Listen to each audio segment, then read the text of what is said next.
ये वीडियो उन लोगों के लिए है जो हर जगह डिसरिस्पेक्ट फेस करते हैं, फिर भी समझ नहीं पाते कि प्रॉब्लम क्या है। लोग उनकी बात काट देते हैं, उन्हें लाइटली लेते हैं, उसे यूज़ करते हैं और फिर बोलते हैं मैं तो अच्छा इंसान हूँ, मेरे साथ ही ऐसा क्यों होता है। शायद इसलिए क्योंकि तुम सिर्फ अच्छे हो, डेंजरस नहीं। और दुनिया सिर्फ अच्छे लोगों को रिस्पेक्ट नहीं करती, दुनिया उन लोगों को रिस्पेक्ट करती है जो डैमेज कर सकते हैं लेकिन कंट्रोल चूज करते हैं। रिस्पेक्ट का असली फाउंडेशन क्या है, चलो उसके बारे में बात करता हूँ। मेरी कंसल्टेशंस में बहुत अलग अलग बैकग्राउंड के लोग से बात करने का मौका मिलता है, लेकिन एक चीज़ बार बार रिपीट होती है, डिसरिस्पेक्ट। बहुत सारे मैन फील करते हैं कि उन्हें डिसरिस्पेक्ट किया जा रहा है, दूसरे मैन उन्हें डिसरिस्पेक्ट करते हैं, और अगर उनकी लाइफ में वुमेन है तो वो भी।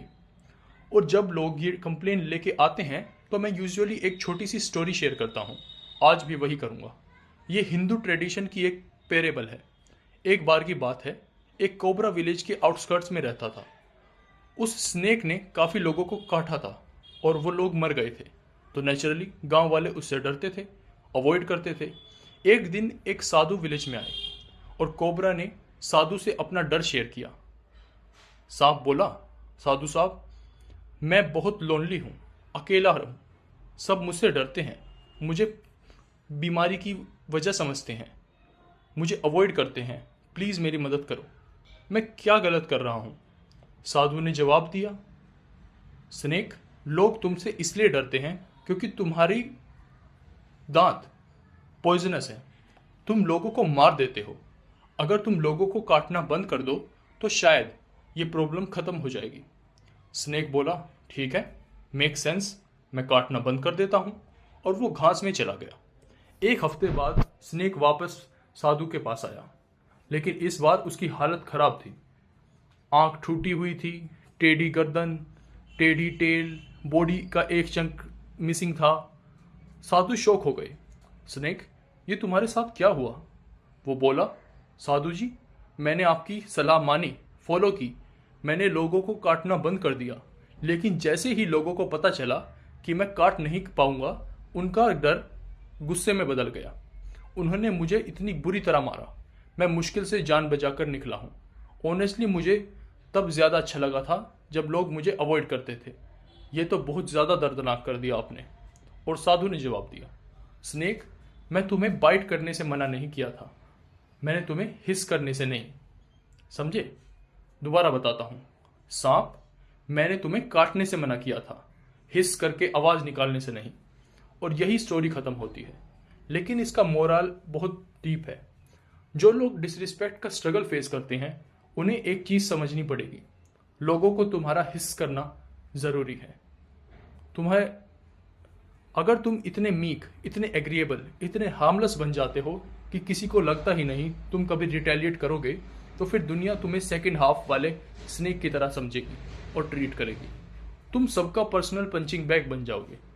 लोग किसी और पे गुस्सा होंगे, लेकिन फ्रस्ट्रेशन तुम पे निकालेंगे, क्योंकि उन्हें पता है तुम कुछ नहीं कर पाओगे। जिस इंसान से वो एक्चुअली डरते हैं, उससे पंगा लेने की हिम्मत नहीं होती, तो वो सेफ टारगेट ढूंढते हैं। और सेफ टारगेट कौन होता है?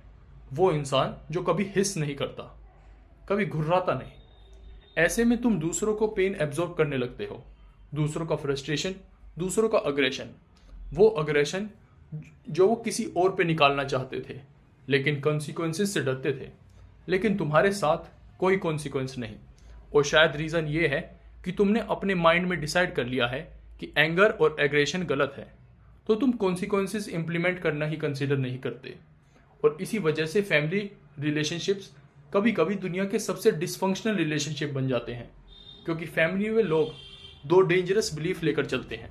पहला, मैं कुछ भी कर लूँ, फैमिली मुझे कभी रिजेक्ट नहीं करेगी। दूसरा इंसान कुछ भी करे, मैं फैमिली से मुंह नहीं मोड़ सकता। और सच सुनो, दोनों बिलीफ गलत हैं। और आगे बढ़ने से पहले, अगर जो सुन रहे हो और वैल्यूएबल लग रहा है, तो इस एपिसोड को लाइक कर दो और चैनल को सब्सक्राइब कर दो। वर्ड ऑफ माउथ से ही चैनल ग्रो करता है। अब पॉइंट पे आता हूँ।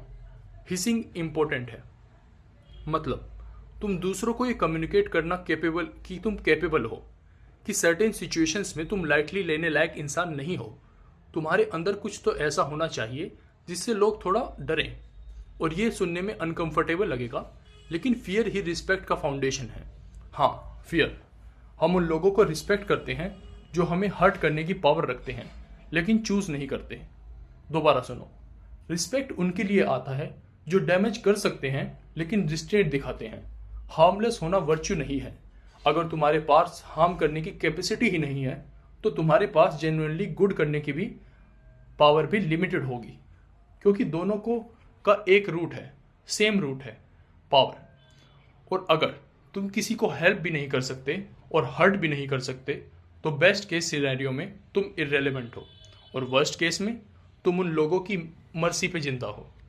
और एक बात क्लियर कर दूं, हार्म का मतलब सिर्फ फिजिकल वायलेंस नहीं होता। वो फाइनेंशियल भी हो सकता है, रिलेशनल भी हो सकता है, इमोशनल भी हो सकता है।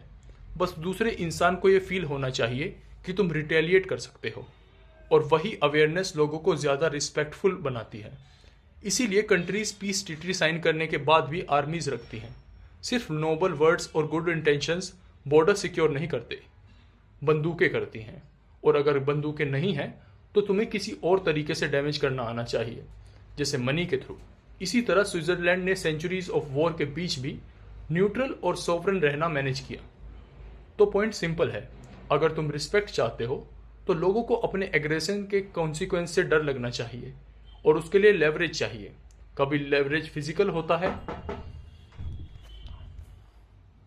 कभी मेंटल, कभी प्रोफेशनल सुपीरियोरिटी, कभी सोशल इन्फ्लुएंस, कभी मनी, कभी किसी का इमोशनल अटैचमेंट। और सिर्फ लेवरेज होना इनफ नहीं है, उस लेवरेज को यूज करने की विलिंगनेस भी होनी चाहिए। इंटरेस्टिंग बात यह है, लेवरेज जितना बड़ा होता है उसे उतना कम यूज करना पड़ता है, बिल्कुल फिजिकल लेवर की तरह।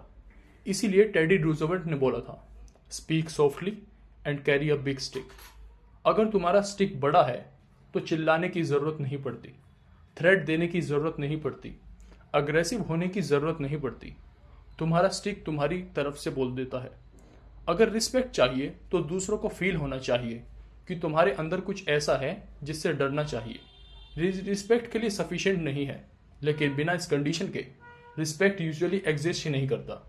और शायद इसीलिए किंग सोलोमन ने कहा था कि हाईएस्ट विजडम है गॉड के कमांडमेंट्स फॉलो करना और लॉर्ड को फियर करना। क्योंकि जब लोग कॉन्सिक्वेंस से नहीं डरते तो वो स्टूपिड बिहेव करते हैं।